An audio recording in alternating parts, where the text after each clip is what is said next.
Oi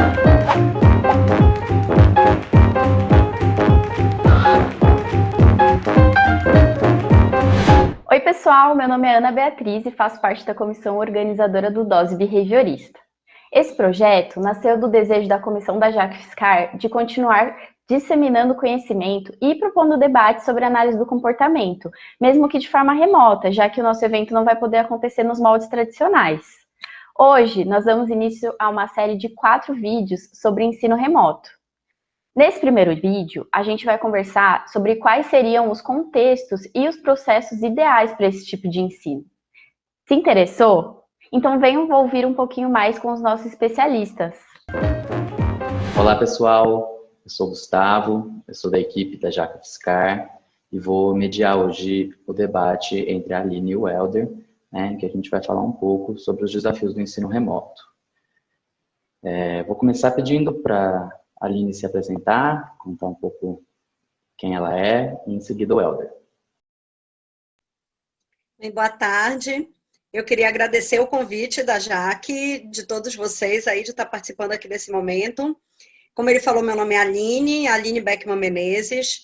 Eu sou professora da UFPA, sou cria da UFPA, fiz minha graduação, mestrado, doutorado na UFPA. Eu sou especialista em psicologia escolar e educacional, e é a área que eu atuo desde que eu me formei na graduação. Então, é a área com que eu mais trabalho. Hoje em dia, eu coordeno um laboratório de soluções educacionais, que é um projeto de ensino, pesquisa e extensão, onde a gente trabalha tanto com ensino superior, quanto com educação inclusiva e com as escolas públicas das regiões periféricas de Belém. E, basicamente, é isso. Muito obrigada. Meu nome é Helder, sou professor da Universidade Federal de Santa Catarina. Eu leciono no curso de graduação em Psicologia da UFSC, também no programa de pós-graduação em Psicologia. Eu trabalho com análise do comportamento em 2 campos. Um que é sobre ensino superior e sobre desenvolvimento, a formação de cientistas, na qual hoje meu principal trabalho é uma plataforma online de ensino chamado Operanda, que visa justamente desenvolver habilidades científicas em profissionais de nível superior. E também trabalho no campo das organizações, que é um outro trabalho que conduzo, ambos orientado pela análise do comportamento, mas em frentes de trabalho que são um pouco distintas, mas embora bastante relacionadas, no fim das contas. A minha formação foi de base na Universidade Federal do Paraná, onde fiz a graduação, e eu fiz o mestrado e doutorado na UFSC também, onde hoje eu trabalho. Bem, gente, eu que agradeço, na realidade, vocês terem aceito o convite. E vamos começar com uma pergunta mais geral, que é direcionada para os dois. E vocês podem se organizar, então, para responder, como for preferirem. Então, a gente pensou em vocês contarem para a gente qual seria o contexto, os processos ideais para os planejamentos de condições de ensino remoto. Bom, Gustavo, a pergunta é bastante desafiadora, né? E a resposta a ela talvez seja a resposta que vale $1 milhão, porque o mundo inteiro está buscando tentar conduzir processos de ensino nas universidades que seja de uma maneira efetiva ou pelo menos tão boa quanto ou próxima ao que é o ensino presencial nas instituições. E certamente o mundo inteiro está se batendo hoje para tentar achar boas saídas, com dificuldades sendo reportadas por todo o mundo, e especialmente em países que têm mais dificuldade em algumas áreas, como, por exemplo, acesso aos recursos online, coisas do tipo, que é o caso do Brasil. Para começar essa resposta, eu queria só primeiro fazer uma breve distinção conceitual entre aquilo que a gente está vivendo hoje em termos de ensino remoto e aquilo que a gente já é mais familiarizado, que se chama de educação à distância. Né? O termo educação à distância, ele remete a uma ideia de criar condições de ensino de uma maneira em que fisicamente professores e alunos estão separados, tipicamente também não trabalhando no mesmo horário, ou seja, predominantemente se trabalha com atividades assíncronas, né? O aluno não está trabalhando no mesmo horário que o professor, são poucos horários de aula que tem que o aluno tem que estar presencialmente com o professor, presencialmente que eu digo online, né? Com o professor nas plataformas ou coisas do tipo, em que há toda uma estrutura de suporte para viabilizar o ensino nessa modalidade, com polos em que o aluno tem acesso à biblioteca, laboratórios, onde ele faz as avaliações e coisas do tipo, e materiais que são elaborados especificamente para esses fins. Não é isso que a gente está fazendo hoje. né? Mesmo os cursos hoje de educação à distância, eles não estão sendo realizados da maneira como eles são concebidos. Os polos estão fechados. Então, o aluno não tem acesso ao laboratório, aos materiais, ao ambiente físico para poder trabalhar, criando uma diferença bastante grande em relação ao que os alunos estavam acostumados. A disposição dos materiais continua a mesma, que é feita predominantemente de maneira online e num caráter bastante assíncrono.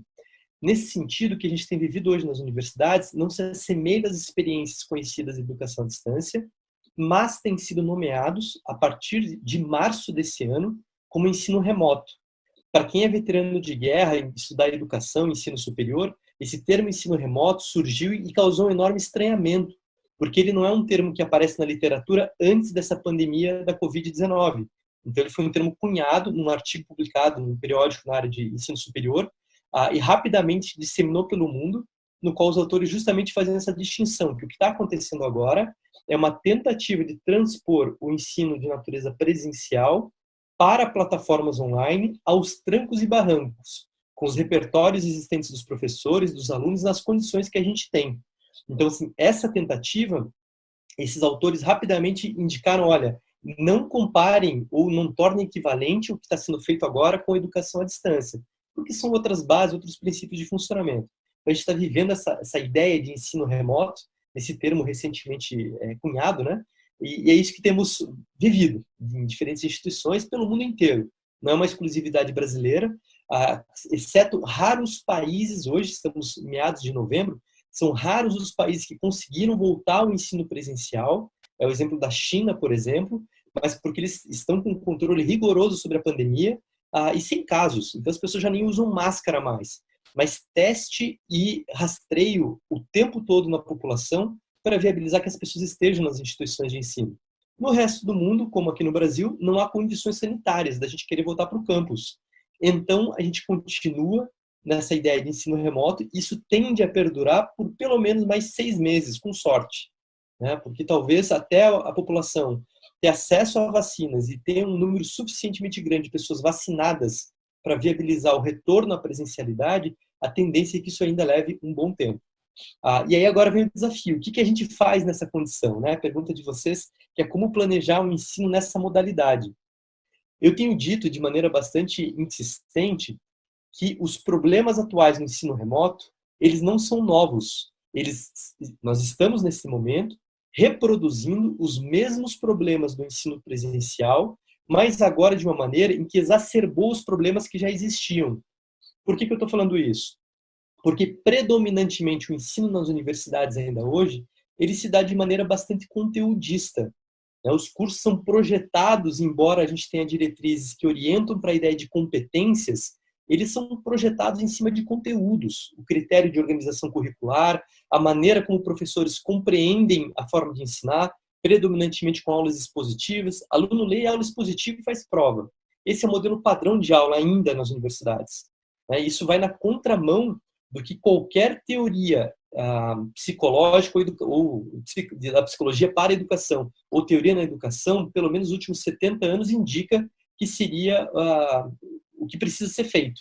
Não é uma questão só dos behavioristas, o pessoal da sócio-histórica, os construtivistas, todos eles há tempo estão indicando que não se faz ensino transmitindo conteúdo. Isso é quase que unânime entre os grandes teóricos aí da educação. E o problema é, a gente continua preso ao modelo por várias razões. Uma delas é que a formação do professor universitário, que deveria ocorrer nos programas de mestrado e doutorado, que são as instâncias que visam formar cientistas e professores de nível superior, não tem se ocupado dessa função. Poucos programas de pós-graduação têm ensinado o professor a ser professor. Muitas vezes, essa experiência restrita é uma experiência no estágio em docência, durante o seu mestrado, durante o doutorado. E você acompanhar um professor veterano nem sempre é uma condição adequada para a formação do professor. Muitas vezes você pode acabar, inclusive, reproduzindo os vícios de professores que também não tiveram acesso a uma formação para a docência. Então, a gente vive uma situação difícil no ensino presencial. Quando a gente migra para o ensino online, novos desafios surgem. Então, agora eu começo a exigir certas habilidades ou competências ou comportamentos para esse universo digital. e tenho limitações em termos de que tipo de materiais eu tenho agora como condição para programar condições de ensino para os meus aprendizes. Então, eu tenho uma restrição maior e uma exigência maior de habilidade do professor para lidar com essas ditas competências digitais.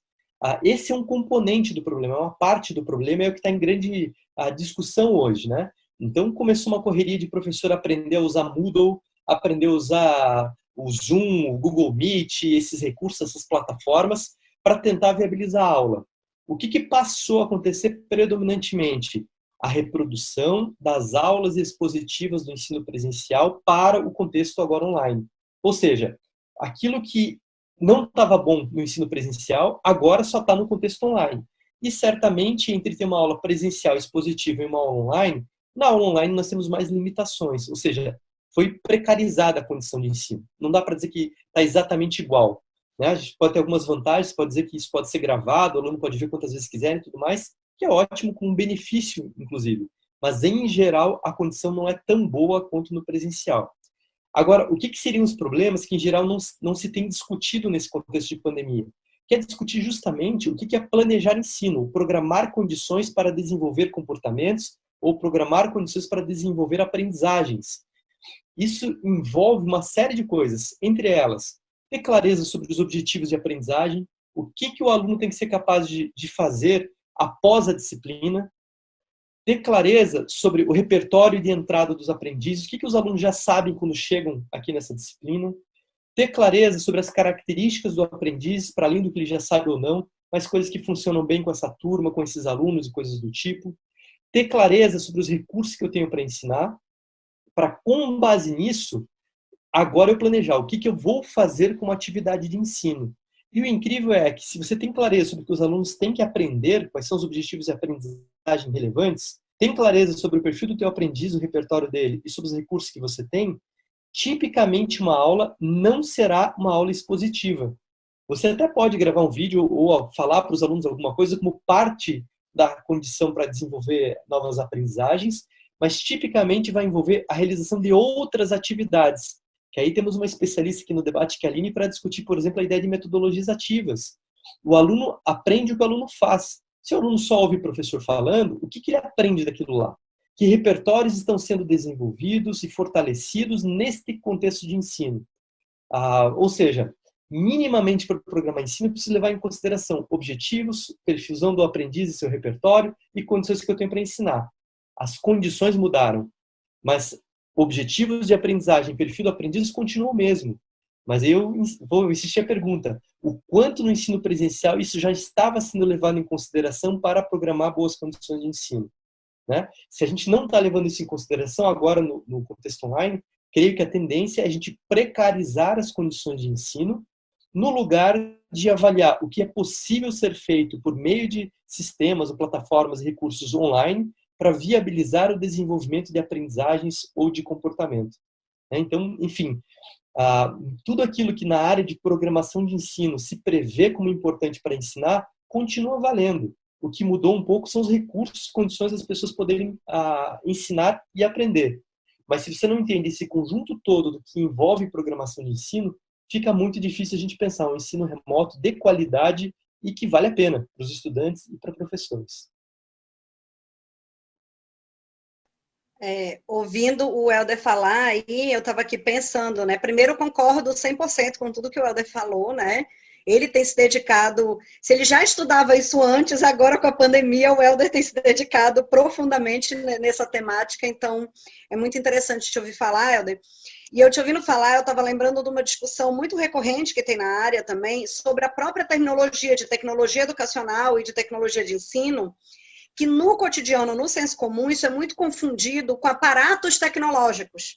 Então, por exemplo, a tecnologia é o computador, é o site, é o aplicativo, é o data show, E não, isso são elementos tecnológicos que você pode utilizar. Mas quando a gente está falando de tecnologia, isso se refere ao modo de fazer. E é nisso que a gente tem que avançar. A tecnologia de ensino não é o computador em si, mas é o que eu faço utilizando esse computador, tipo, qual a função que ele exerce nessa relação de ensino-aprendizagem. E aí eu lembrei de uma animaçãozinha que tem, é uma animação velha até, mas tem uma professora ensinando tabuada, e aí ela chega com os alunos e ela vai, 2 mais 2, aí os alunos gritam, né? 4, 2 mais 3, 5, aí fica isso, né? Aí chega o diretor falando que eles investiram em tecnologia e agora a escola vai crescer e tal, e põe uma lousa digital, todos os alunos vão ter tablet, e agora a professora vai poder fazer e tal, acontecer. Aí aparece no dia seguinte todos os alunos com tablet na mão, aí a professora na lousa digital, 2 mais 2, aí eles 4, 2 mais 3, 5. Porque é exatamente isso. Se você não muda o modo de fazer, não adianta eu ter um computador de última geração, eu ter os melhores aplicativos, eu ter, enfim. E aí, então, tentando não me repetir na fala do Helder, né? Eu acho que é interessante pensar em 3 coisas, eu acho, do que vocês perguntaram aí. Uma é o que o Helder falou bastante de planejamento. E aí eu acho que esse planejamento, ele envolve realmente o professor rever a sua disciplina. Então, ele precisa replanejar. E isso é incômodo para alguns professores. Então, tipo, eu já dou essa disciplina há 10 anos, eu já tenho ela toda na minha cabeça, toda estruturada, eu sempre fiz dessa maneira. E não vai ser dessa maneira. Inclusive, eu falei isso numa reunião de departamento, só faltei apanhar, a sorte que era virtual. Porque eu disse assim, alguns conteúdos vão ficar de fora esse semestre. E alguns professores, como eu vou deixar conteúdo de fora? E não, é isso. Porque o que o Helder está colocando, se eu desenvolvo a competência, aquele conteúdo não necessariamente é tão relevante de ser ministrado em sala de aula. Porque o aluno vai ser capaz de ir atrás, ele vai ser capaz de aprender, ele vai ser capaz de buscar. Algumas coisas não, elas são alicerces. Mas outras, elas são um complemento. E aí, dependendo do que você vai estar moldando desse novo planejamento, elas vão poder ficar de fora. Então, eu acho que o replanejar, é um planejar pensando para o formato remoto, seria uma condição fundamental. E isso foi uma coisa que, principalmente professor de instituição privada, sofreu muito. Porque o que aconteceu? Quando começou o isolamento, a maioria das faculdades privadas viraram do dia para a noite e disseram, amanhã a sua aula é online. E aí depois você condena esse professor por não ter conseguido fazer uma disciplina adequada para esse formato. Mas ele não teve nenhum tempo de se estruturar. Porque esse planejamento deveria envolver desde a parte técnica do se familiarizar com o material, com os aplicativos, com, enfim, até essa parte mais pedagógica mesmo de reestruturar as disciplinas.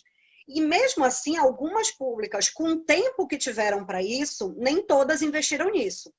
Então, você vai ver algumas instituições que esse investimento foi bem legal e os professores chegaram mais seguros e mais estruturados, e outras em que, apesar do tempo ter havido, eles chegaram igualzinho àqueles que eu descrevi ainda agora, tipo, como se tivessem sido pegos de surpresa e, como o Helder colocou, reproduzindo o que eles faziam na sala de aula presencial, né?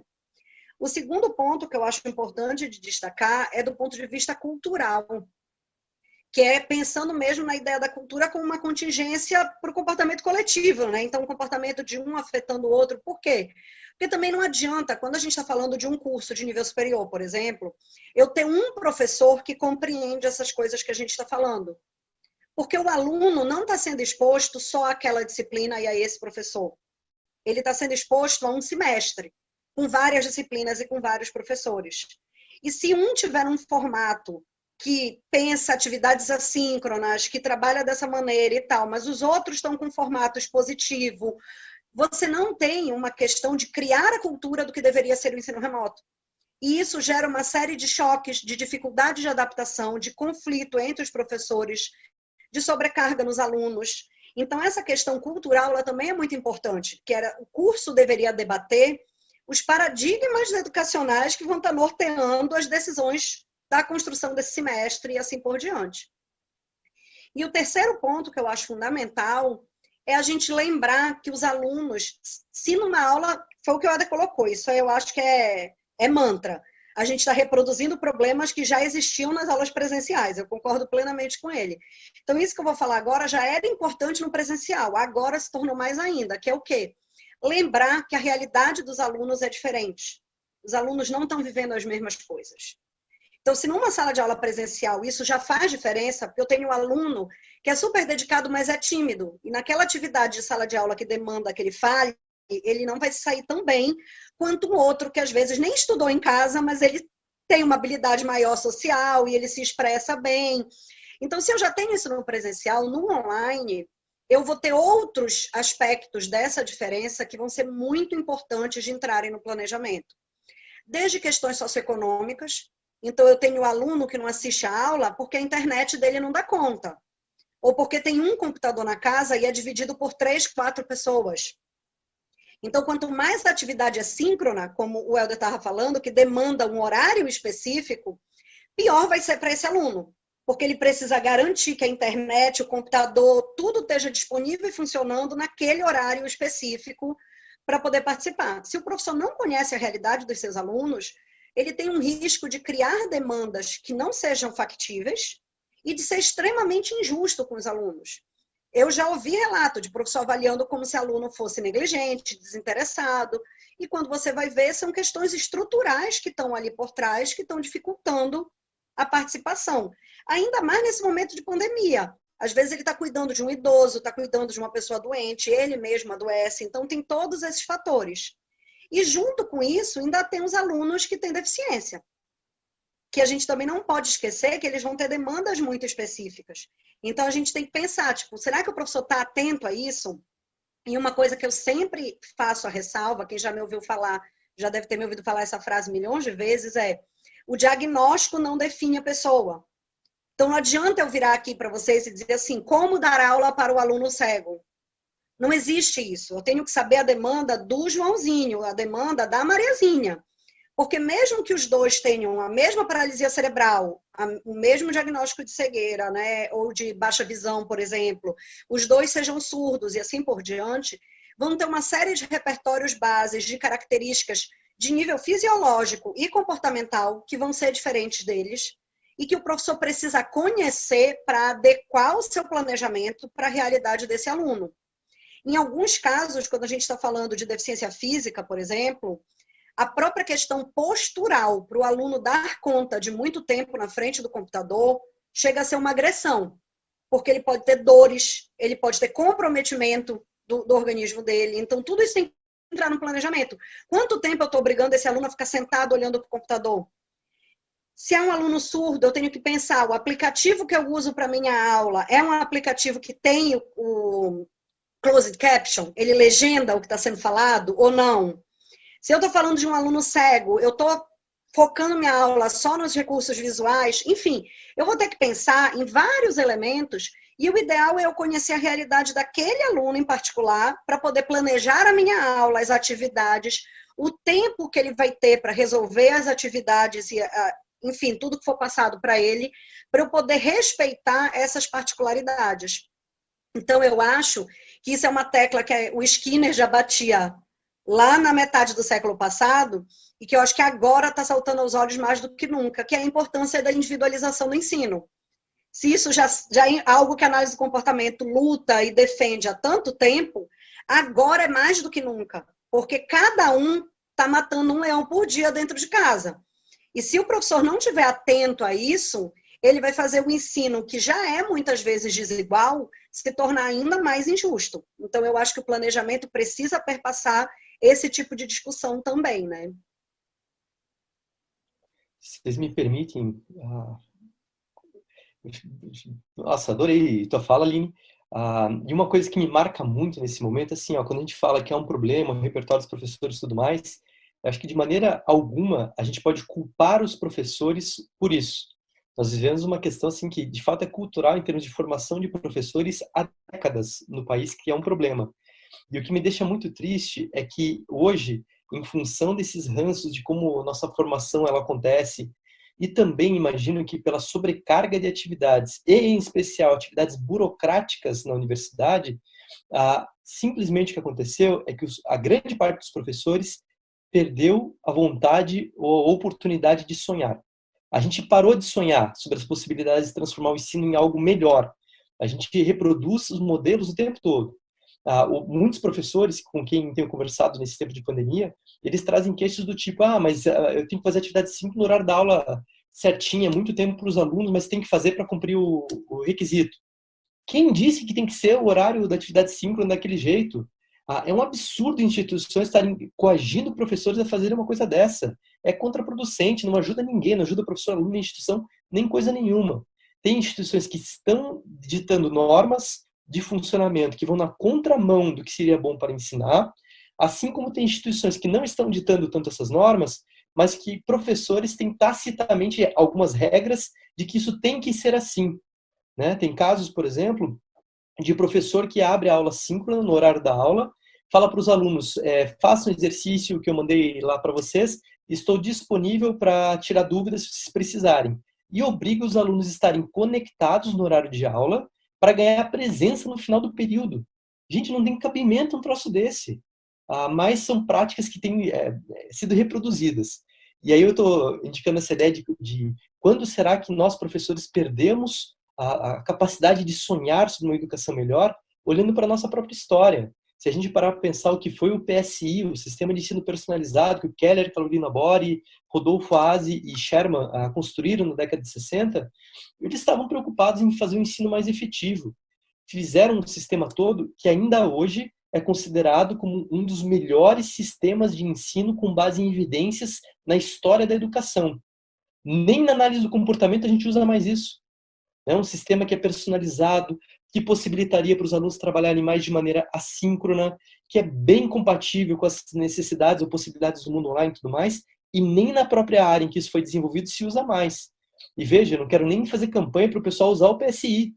Pelo contrário, eu quero fazer campanha da gente pensar possibilidades, dados os recursos tecnológicos que temos hoje, século 21, 2020, para a gente poder pensar uma educação de mais qualidade do que aquilo que tradicionalmente a gente tem tido. Mas o fato é, poucos professores estão sonhando com um novo sistema. A gente se queixa das coisas existentes, mas a gente não tem nem contexto, nem condições de poder pensar em fazer coisa diferente, porque a gente é consumido hoje pelas próprias instituições, das suas atividades burocráticas, e não temos formação para pensar sobre os processos de ensinar e aprender. Então, assim, uma coisa que eu acho que seria importante, talvez fosse resgatar essa possibilidade de sonhar com uma educação melhor, com uma universidade que tem um curso mais significativos, integrados com a vida na sociedade, e que pudesse, de fato, desenvolver uma educação que a gente chama de qualidade. E tu abordaste um negócio, Helder, da origem desse problema, na tua primeira resposta, que eu acho que é algo que tem que ser revisto mesmo aqui no Brasil, que é a nossa formação do professor do ensino superior. Porque dependendo de onde a pessoa faça seu mestrado, seu doutorado, ela é possível que ela se torne professora já tendo feito mestrado, doutorado, pós-doc e tal, e nunca ter ministrado uma aula. Isso é possível. Que a primeira aula que a pessoa ministre seja no dia do seu concurso. Sendo que na maioria dos concursos para entrar na universidade se chama de prova didática, mas a última coisa que é avaliada é didática. Ela é uma prova didática conteudista. Porque o que é avaliado nas provas didáticas, principalmente, é o conteúdo e não a didática. Então, o que acontece com isso? Você tem, às vezes, grandes especialistas, grandes pesquisadores, que são colocados para dar aula, sem ter qualquer formação, qualquer tempo de reflexão, qualquer planejamento para serem professores. Então, se isso já é desafiador no ensino presencial, onde você tem um feedback muito mais imediato dos alunos para modelar o seu próprio comportamento enquanto docente, agora no ensino remoto isso é ainda mais complicado, porque esse feedback não está lá dessa mesma forma, os desafios são maiores para o professor também, e ele não foi formado para isso. Então, a gente precisa refletir também sobre qual é o perfil de professor do ensino superior que a gente gostaria de ter, né? Meu mestrado e doutorado foram com o Silvio Botomé e com a Olga Kubo, professores que foram da UFSCar também e tudo mais. E no programa em que eu cursei, a nossa linha de pesquisa, ela era um estranho no ninho. As disciplinas eram outro, tudo era outro. E por quê? Porque o Silvio e a Olga levavam muito, e o professor José Gonçalves Medeiros também, eles levavam muito a sério algumas ideias sobre o objetivo da pós-graduação. Isso envolvia, tanto no mestrado quanto no doutorado, 2 anos de formação para a docência. Então, a gente tinha no primeiro semestre, eu tinha que examinar e entender o que é a universidade, qual é o seu papel na sociedade, o que é a instituição universidade, discussões que ninguém faz hoje. Por que graduação é curso de graduação e pós-graduação é programa de pós-graduação? O que é um programa de estudos e no que ele difere de um curso? Essas discussões a gente ia fazendo no dia a dia. E depois vinha aprender a caracterizar da sociedade, montar um currículo de formação para qualquer nível que seja, como é que se formula objetivos de ensino, como é que se programa condições de ensino, como é que se avalia a aprendizagem, como é que se faz, conduz uma atividade de ensino, enfim. Eram 2 anos de formação no mestrado e 2 anos no doutorado. Então, meu gosto por programação e ensino, ele não é à toa, né? Eu estava lá estudando sobre essas coisas o tempo todo, aprendendo a ser professor, aprendendo essas coisas todas, e isso me marcou profundamente. Agora, o restante do programa de pós-graduação, a única oportunidade para os alunos era fazer estágio em docência, e ponto. Né? Então, assim, é muito díspare as condições que a gente oferece para hoje o pessoal no mestrado e doutorado para aprender a ser professor. E como a Aline destacou, né? Você faz concurso hoje nas federais, é para ser professor de ensino superior. O cargo é esse. Produzir conhecimento é parte do ofício de um professor universitário, mas um pedaço muito importante é ensinar.